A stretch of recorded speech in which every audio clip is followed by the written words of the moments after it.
Senhor esteja convosco. Ele está no meio de nós. Proclamação do Evangelho de Jesus Cristo, segundo Lucas. Glória a vós, Senhor. Naqueles dias, Maria partiu para região montanhosas, dirigindo-se apressadamente a uma cidade da Judéia.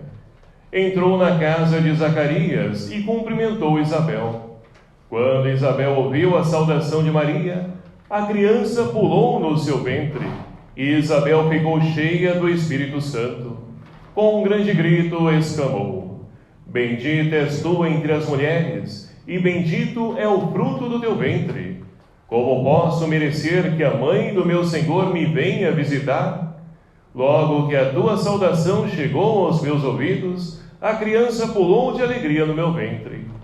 Bem-aventurada aquela que acreditou, porque será cumprido o que o Senhor lhe prometeu. Então Maria disse: A minha alma engrandece o Senhor, e o meu espírito se alegra em Deus, meu Salvador, porque olhou para a humildade de sua serva. Doravante todas as gerações me chamarão bem-aventurada, porque o Todo-Poderoso fez grandes coisas em meu favor. O seu nome é santo, e sua misericórdia se estende de geração em geração a todos os que os respeitam. Ele mostrou a força de seu braço, dispersou os soberbos de coração, derrubou do trono os poderosos e elevou os humildes. Encheu de bens os famintos e despediu os ricos de mãos vazias. Socorreu Israel, seu servo, lembrando-se de sua misericórdia, conforme prometera a nossos pais, em favor de Abraão e de sua descendência para sempre. Maria ficou 3 meses com Isabel, depois voltou para casa. Palavra da salvação. Glória a vós, Senhor. Queridos irmãos e irmãs, louvado seja o nome do nosso Senhor Jesus Cristo. Para sempre seja louvado. E continuamos a nossa caminhada nesse mês de agosto, onde chegamos então ao 3º domingo, onde hoje nós então refletimos e também rezamos pela vocação dos consagrados e consagradas, religiosos e religiosas. Então é uma oportunidade de nós podemos então refletir também e rezar por esses nossos irmãos que, olhando a realidade a qual nós estamos vivenciando, nós vamos percebendo o quanto tem diminuído essas vocações. E é claro que, por quê? Não necessitamos mais delas? Não, pelo contrário, cada vez ainda mais. Mas, infelizmente, muitas pessoas têm deixado de lado a vocação, essa entrega, essa doação, porque não conseguem enxergar também como propósito de vida essa consagração ao Senhor e o trabalho bonito e belíssimo que os religiosos fazem na nossa igreja. Então é pertinente nós então rezarmos e também, por que não convidar as pessoas para que possam conhecer essa vocação. Quem sabe ali ele se encontra, ela se encontra. Então é sempre uma oportunidade de refletirmos e rezar pelos consagrados e consagradas, diante desse belíssimo trabalho que a igreja necessita de cada um deles. E assim então, nós temos a oportunidade hoje de celebrar essa solenidade da Assunção de Nossa Senhora. E muitos se confundem Assunção com Ascensão. Assunção é aquela pessoa que não é elevada por si mesmo, como Cristo. Cristo, ele mesmo ele em ascensão, ele sobe ao céu, ou seja, por ele próprio. Agora Maria é elevada ao céu. E aí está então a diferenciação entre ascensão e assunção. E assim entendido, nós vamos então perceber que essa questão da Assunção de Nossa Senhora é algo que somente a igreja em 1950, no dia 1º de novembro, o Papa Pio XII, ele proclamou esse dogma, mas que já estava vivo na mente do povo, na realidade do povo.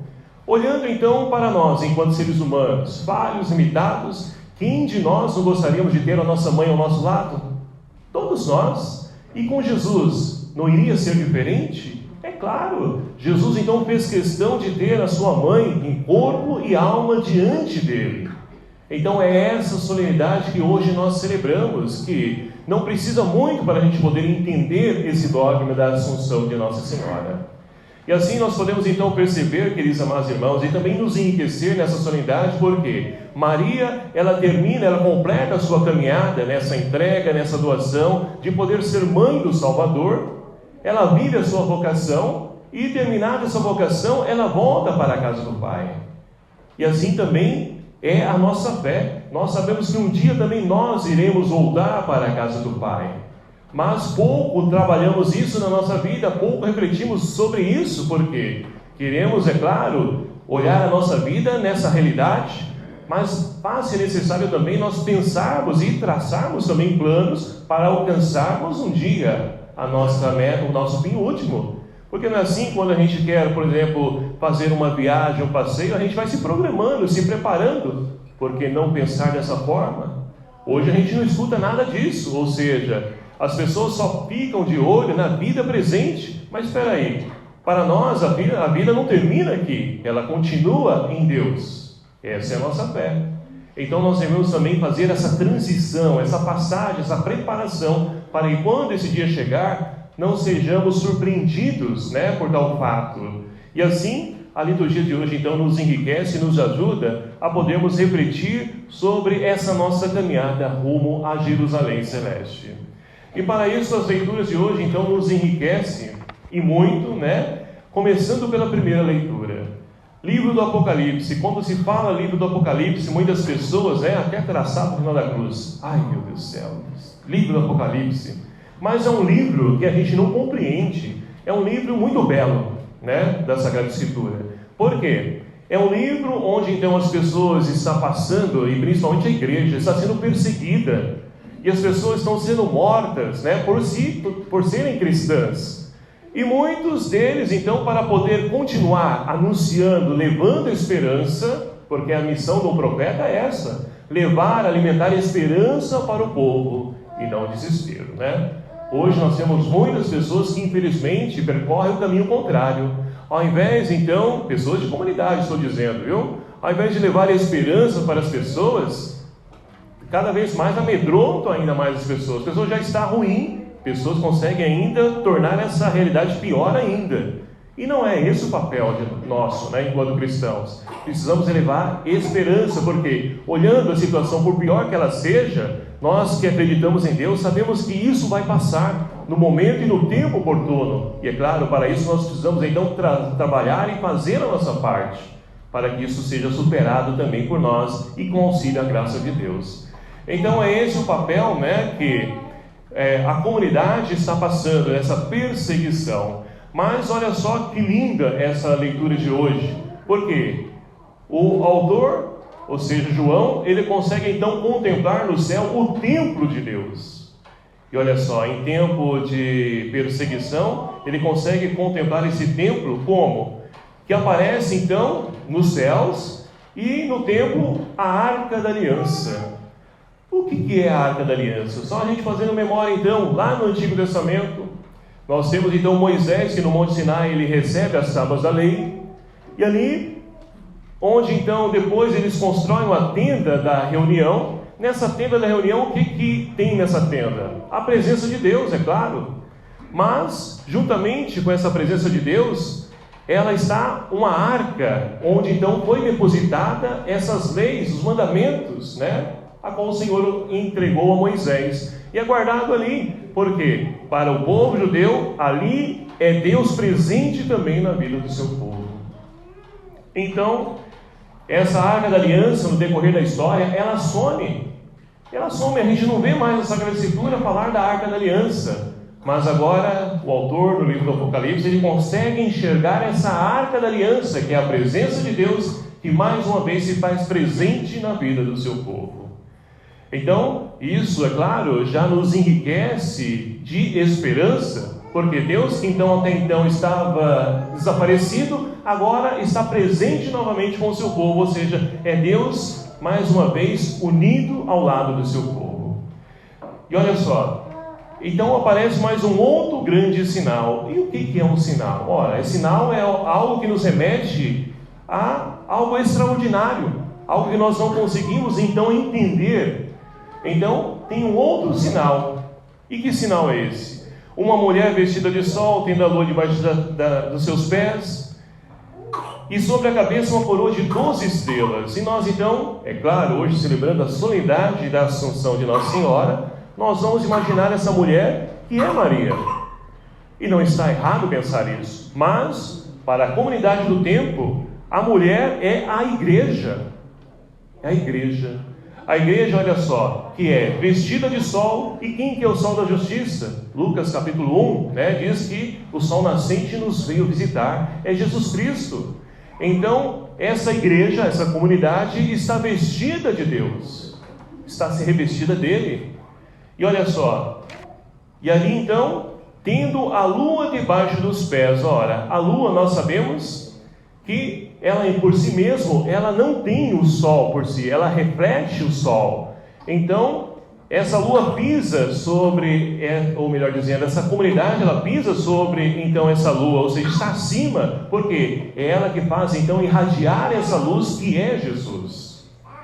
E assim, nós vamos entendendo também que muitas coisas vão aparecer aqui que podem nos trazer medo, mas nós vamos então falar um pouquinho sobre isso. Olha, e sobre a cabeça então uma coroa de 12 estrelas, coroa, realeza, poder, e 12 estrelas, as 12 tribos de Israel, os 12 apóstolos.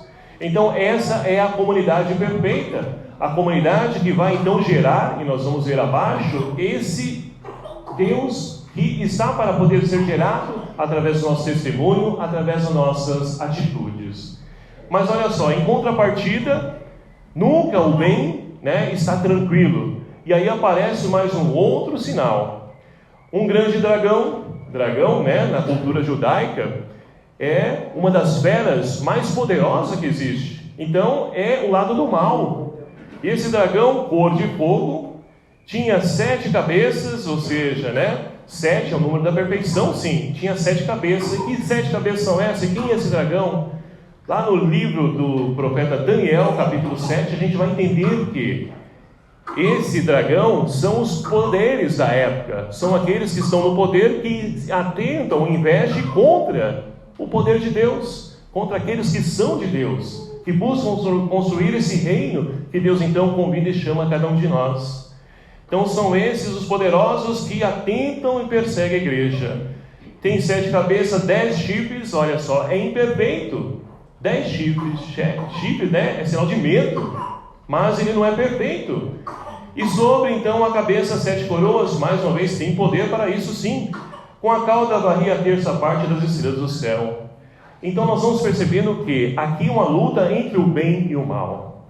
O bem, formado pela igreja na sua plenitude, na sua perfeição, e aqui do outro lado o mal que então através dos poderes, os poderosos do tempo e também nos dias de hoje, investe contra essa igreja para que o reino de Deus não possa acontecer, ou seja, esse filho não seja gerado. E é isso que nós então vemos a seguir, olha só. O dragão para diante da mulher que estava para dar a luz e está doida para poder devorar esse filho, não quer permitir isso. E olhando a nossa realidade hoje, quando a gente fala de Deus, quando a gente fala de empatia, de amor, solidariedade, o que nós escutamos das pessoas? Ah, você é louco, isso é coisa do passado, e agora cada um por si mesmo, Então esse mundo egoísta que nós estamos então enfrentando, ele então se faz presente através dos poderosos que vão alimentando isso na mente das pessoas, através das mídias que ajudam, para que nós então possamos, ser afastados, silenciados, calados no dia de hoje. Então é a perseguição, dos poderosos que querem silenciar a igreja, esse povo de Deus, que cada um de nós, batizados e batizadas, somos então chamados a viver. Mas olha só, esse mal, ele não tem força para poder vencer o bem. O bem sempre vence. Então, esse Cristo é gerado quando nós de fato assumimos a nossa vocação, a nossa vida de cristãos, e nós colocamos tudo isso em prática. Nós vamos então vencendo o mal, porque Deus está ao nosso lado. Essa deve ser então a nossa força e a nossa esperança, que Deus jamais nos abandona. E assim com certeza nós vamos caminhando sobre o mar da vida, vencendo as dificuldades, as perseguições que estão presentes ainda nos dias de hoje. E com isso nós então somos convidados, com o salmista de hoje, a reconhecer essa presença, né, também da rainha. Olha só, à vossa direita se encontra a rainha com veste esplendente de ouro de Ofir. Quem é essa rainha? Ora, a rainha aqui se refere a esse salmo de hoje, é a rainha Esther, que tem a oportunidade, então ela encontra a graça de poder ganhar do rei, de poder escolher aquilo que ela queria diante da sua beleza. Ela ganha esse benefício de escolher algo que ela quisesse, que o rei iria conceder a ela. E o que ela pediu para o rei? Poder, dinheiro, fama. Não pediu nada disso, pediu a salvação do seu povo. Então essa rainha, nós podemos então transferir para Maria, que é também a rainha, que é aquela que também intercede por cada um de nós diante do seu Filho Jesus, para que nós possamos também alcançar a nossa salvação. É essa rainha que está à direita, porque Deus elevou a sua mãe, ou seja, trouxe a sua mãe para junto de si, e ela está à direita do seu Filho. E assim, nós então recorremos à proteção e à intercessão de Maria. A igreja, ela nos convida então a celebrarmos essa solenidade, não como termo de poder engrandecer Maria, não é nada disso, é reconhecer que ela, diante da sua fidelidade, da sua vocação, da sua confiança em Deus, ela pôde alcançar a plenitude da vida do ser humano, porque ela é bendita entre as mulheres, é o que nós vamos ouvir no Evangelho.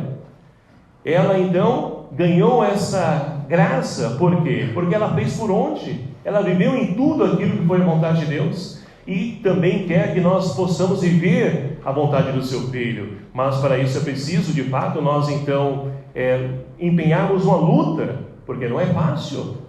Ainda mais nos tempos de hoje, o mal vem muitas vezes revestido, né, de coisas belíssimas que nós não nos damos conta. E quando vamos perceber, já estamos mais uma vez afastados, já caímos, né, na cilada do inimigo. E nós precisamos então aprender com Maria a poder então trilhar o caminho da fidelidade a esse Deus de amor. E para isso vamos então para o Evangelho de hoje, onde nós temos então esse texto tão conhecido por cada um de nós, chamado o texto do Magnífica, né?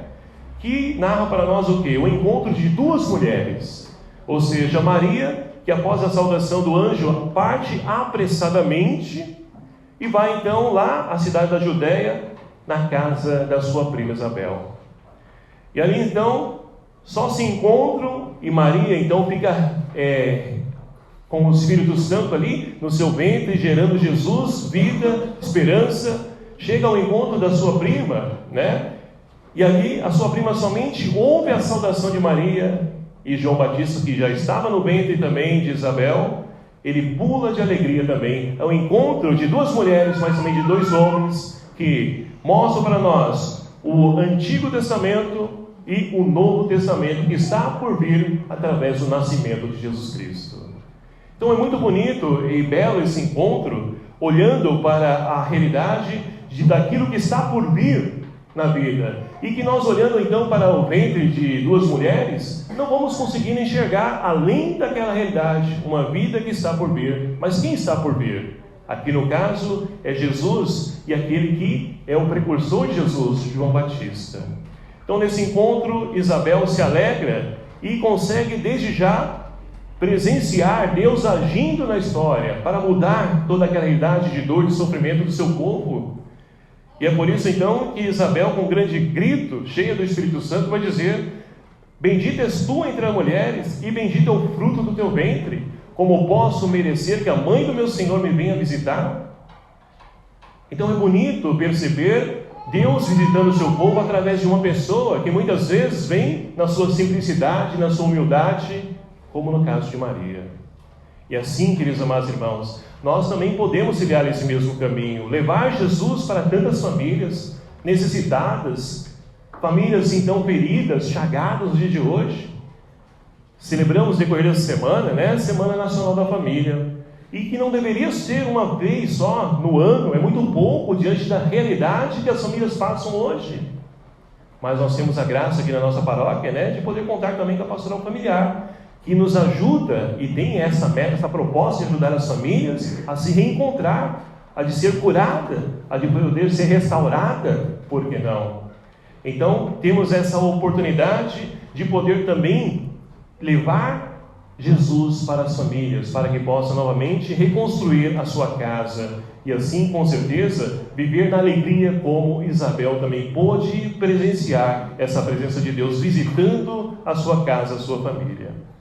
E ali então, Maria, diante de tudo isso, ela não tem outro caminho senão a glorificar a Deus, que reconhece a presença de Deus agindo através da sua humildade, que derruba dos tronos poderosos, eleva os humildes. Deus então inverte a lógica da história. No mundo de hoje, quem são os poderosos? Ora, aquele que tem dinheiro, aqueles que estão ali com fama, aqueles que têm maior número de seguidores. Para o mundo é isso, mas para nós não. É aquele que é pequeno, ou seja, que é sinal de Deus para nós, visível de Deus. Esses são os grandes para nós, porque é através da pequenez daquela pessoa que Deus age, e é através dela também que Deus faz presente nos dias de hoje. E é esse o caminho que também nós somos convidados a trilhar, porque Deus, Ele não se faz presente somente, é claro, Ele pode se utilizar das pessoas no poder, pode, e deve, e deveria muito mais, mas as pessoas não se permitem. Mas os pequenos, Deus então encontra abrigo, morada, e Ele pode se utilizar das pessoas para ser sinal de esperança para elas, assim como foi Maria. E assim nós poderemos percorrer esse nosso caminho e um dia chegar ao fim último de cada um de nós, que Paulo fala para nós hoje na segunda leitura. Primeira carta aos Coríntios, capítulo 15. É a primeira leitura que nós vamos encontrar na Bíblia que fala, ou pelo menos tenta transmitir, a questão da ressurreição. Nenhum outro capítulo, livro, nós vamos encontrar ninguém falando nada sobre ressurreição. Mas Paulo, ele tenta descrever isso, e vai dizer o seguinte, olha, Cristo, ele ressuscitou dos mortos, isso é certo, como primícias dos que morreram, ou seja, o primeiro.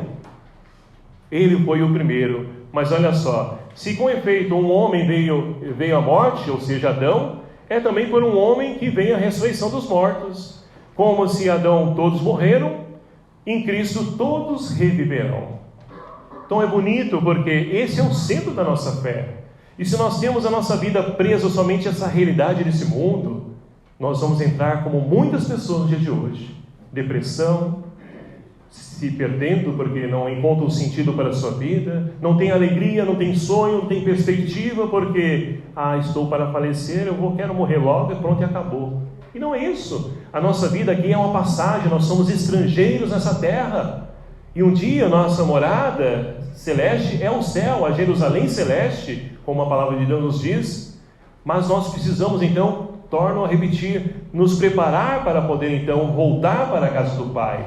E para isso nós precisamos trilhar os caminhos, aprendendo com Nossa Senhora. Exemplo de humildade, de serviço, de doação, de entrega. É assim que nós vamos então chegar a essa Jerusalém.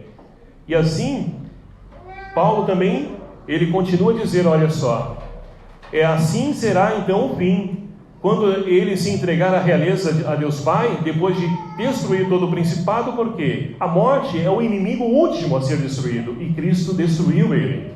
Nós novamente temos livre acesso ao Pai. E assim é preciso que então Cristo reine em nossa vida, em nossa família. É assim que nós vamos então construindo o nosso lugar no céu.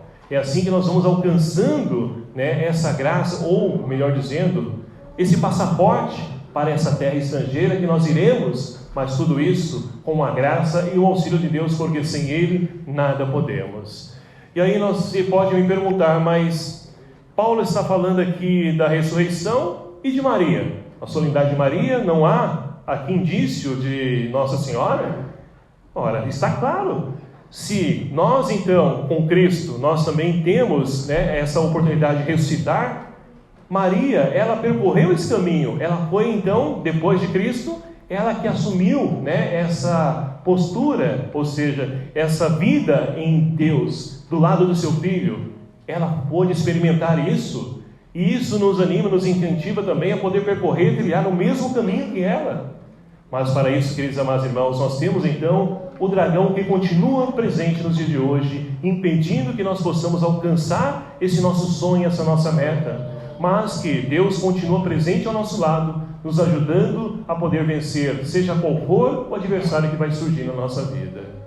Então, queridos amados irmãos, que nós possamos, ao celebrarmos a solenidade da Assunção de Nossa Senhora, pedir a intercessão de Maria, que nos ajude um dia também a chegar junto dela, junto com seu Filho Jesus, mas que ela então interceda, nos ajude para que nós também possamos vencer esses empecilhos, esses obstáculos que vão surgindo, vão se construindo na nossa vida, e que ela nos ajude a podermos ser fiéis ao ensinamento do seu Filho Jesus, como ela acreditou, confiou, que nós possamos também dizer o nosso sim a esse reino de amor, a qual então Jesus convida cada um de nós a construir. E principalmente hoje, encerro dizendo, nessa vocação belíssima, que é de se consagrar a Deus, através então, como os religiosos, e também consagrados seculares hoje o fazem, que são as comunidades de vida que nós temos por aí hoje. Então todos esses são os caminhos que nos ajudam a poder chegar a esse fim último nosso, que é a morada eterna. E que nós possamos então nos empenhar nessa nossa luta, nessa nossa conquista, para que um dia possamos chegar todos juntos à morada eterna e glorificar esse Deus face a face. Que Maria, Mãe de Jesus e nossa Mãe, interceda por nós. Louvado seja o nome do nosso Senhor Jesus Cristo. Para sempre seja louvado.